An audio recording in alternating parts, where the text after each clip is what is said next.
friend Sam here. So a comment in one of the previous videos by Carva led to this video.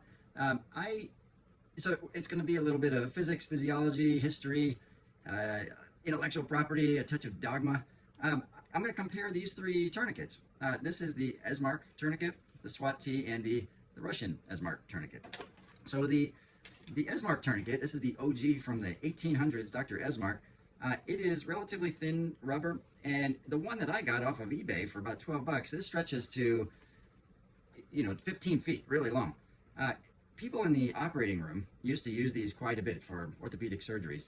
And the downside of it is you don't really know the pressures you're hitting. If you take a small limb and you wrap really tight for 15 feet, you can hit 1,000 millimeters of mercury, like really high pressures. So today we see a lot more digital pneumatic tourniquets.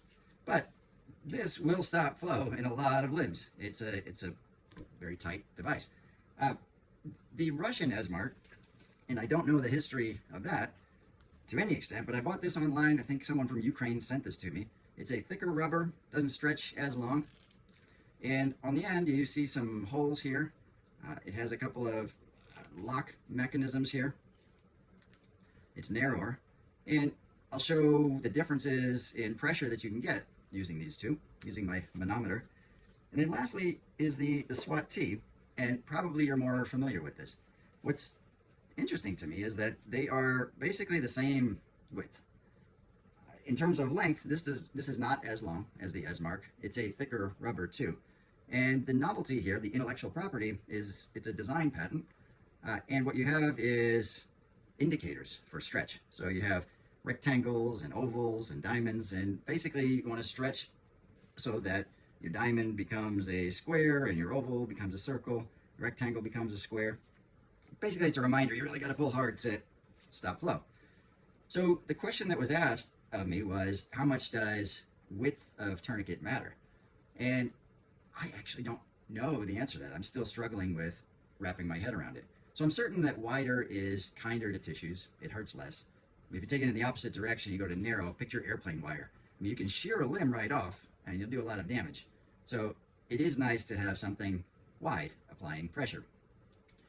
There's a limb occlusion pressure equation too, and that's not from the heavens. It's not E equals MC squared. It's a curve fit, and basically it shows that your limb occlusion pressure, the amount of pressure it takes to stop flow, is proportional to the circumference of the limb and inversely proportional to the width of the tourniquet.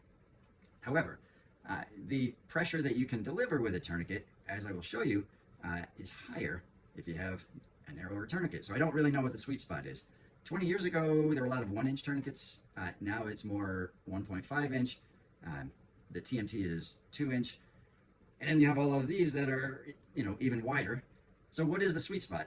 I'm not really sure, and this video is not going to show that, but I'm going to do some testing with my manometer to show the difference between narrow and wide. So what I'll do is I'll take this, leave it wide, and then basically turn it into a rope and see what kind of pressures I can get. We'll see. What I'm going to do is start with the Russian Esmark.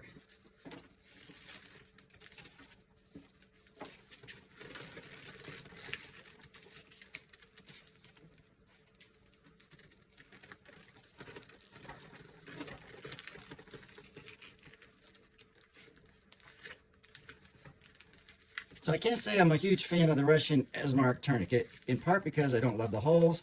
I can't hit very high pressures. It's not a very easy thing to apply. And 100 millimeters of mercury. So, don't love that. All right, so next I'm going to try to do a wide application of a SWAT-T. Now, it's quite difficult for me to make sure every loop is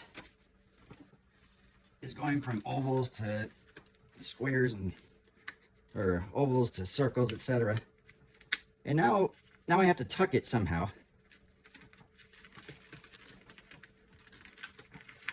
Hope that stays in place. So that's a little bit higher there. Now I'm going to do the same thing, but I'm going to do a rope-like application. Keep it narrow. You can tell the real challenge is tucking it. All right, so now we have the Esmark, and I'm going to zero it out, and this is going to be wide application.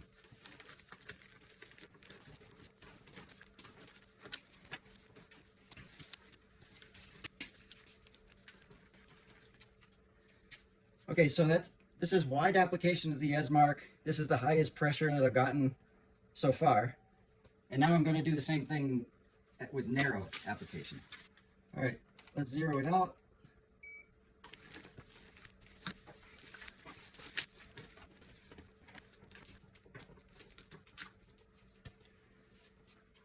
All right, for starters, you can use this for other activities, camping, for example, drying out your laundry.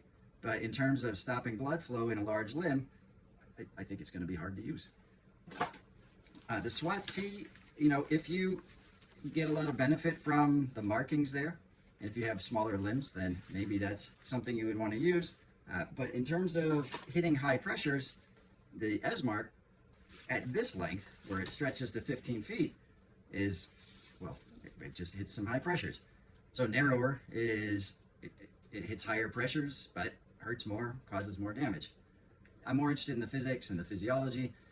I can't say that I love tourniquet medicine in general. I think it's hasty medicine. I think it should be viewed as something, get you off the proverbial X as quick as possible, but then convert to direct pressure as soon as possible.